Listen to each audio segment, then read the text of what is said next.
What is going on, Supply Chain TV? It's Andrew Johnson with another episode of From the Front Lines. And no, I'm not really on the front lines yet. I'm still in my own warehouse.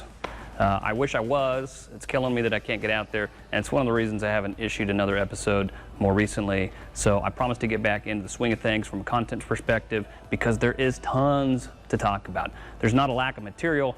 It's just the whole gist of the show is to get you out on the front lines, and I haven't been able to.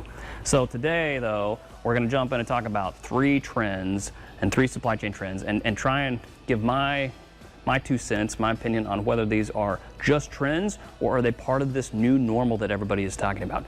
So the number one trend we're going to start with is supply chain as a hot topic. It's a trend.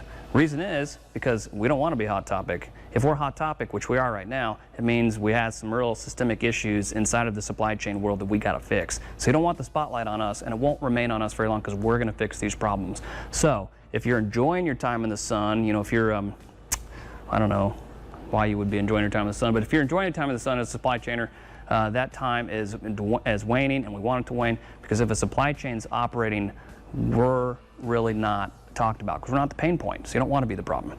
So that's the first trend. Number 2 trend that I want to talk about is social distancing in businesses. Is it here to stay?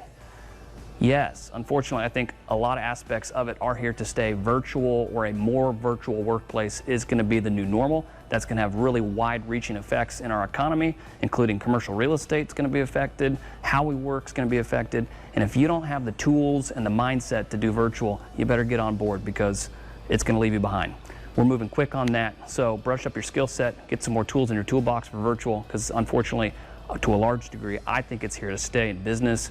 I wish it wasn't, but it is. All right, number 3, and I want to spend some time talking about this one because it is huge, and that is China's international brand name forever ruined, tarnished, kaput? Is it the end of a Chinese supply chain era? And I'm here to tell you that I believe it is. And here's my rationale. Just look at all of the symptoms to this. I mean, they did a terrible job with the coronavirus. It was an absolute nightmare for them. And it's obviously swept across the whole world. And that really started all of us looking at China. And now you see some fallout from that it's permanent. You got countries like Japan putting up tons of money to get Japanese countries out of China. You got countries like India banning Chinese apps, including WeChat and TikTok.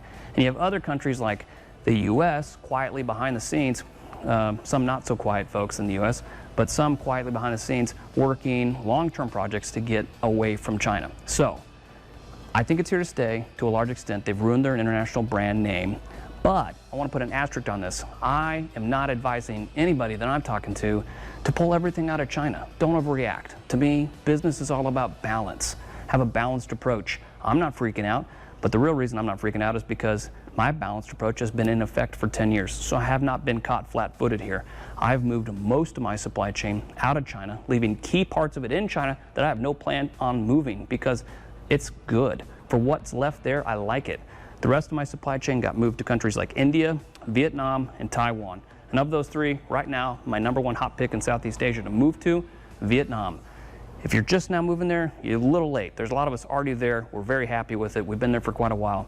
But in general, it's a rock star country for a supply chainer for a lot of good reasons. Number 1, the people are great. They're friendly. The ports are great, easy to get in and out of. And you got the labor, you got the expertise, and you got a populace that has the skill set to achieve what you want in supply chain. So it's a great country. Highly advise you to look into it if you haven't already. And then the other option to get you out of China to a degree and a balanced approach is, of course, come back to North America, USMCA. So that just got passed. It's looking really good. Canada, Mexico, they're on board. We're putting the finishing touches on it. That new deal is going to set us up for a decade of growth inside North America. That's good for us. What I would watch out for is an extremely local supply chain. In my viewpoint, the extremely local version of supply chain has just as many pitfalls as a really strung out international one. Again, balanced approach. Don't bring it all back. You're better off having some diversification with supply coming out of North America, potentially Europe, although it's expensive as hell, and then Southeast Asia in general. There's some other great countries, and China's not gone. It's just, you got to mitigate against that. It's a disaster at times, and it's really let us all down. So those are kind of my pieces of advice. It's where I've been working for years now. If you're just now getting on board, you're not too late, but you're behind the 8 ball. You got to move fast and you got to make some good strategic plays with your supply chain today. So anyway, that's all I got for today. I'll get back out there with more content. I'm going to get out on the field and get you some more Frontlines views from supply chain's perspective. Thanks for tuning in. This is Andrew Johnson with Shelf Aware and Supply Chain TV signing out. See you next time.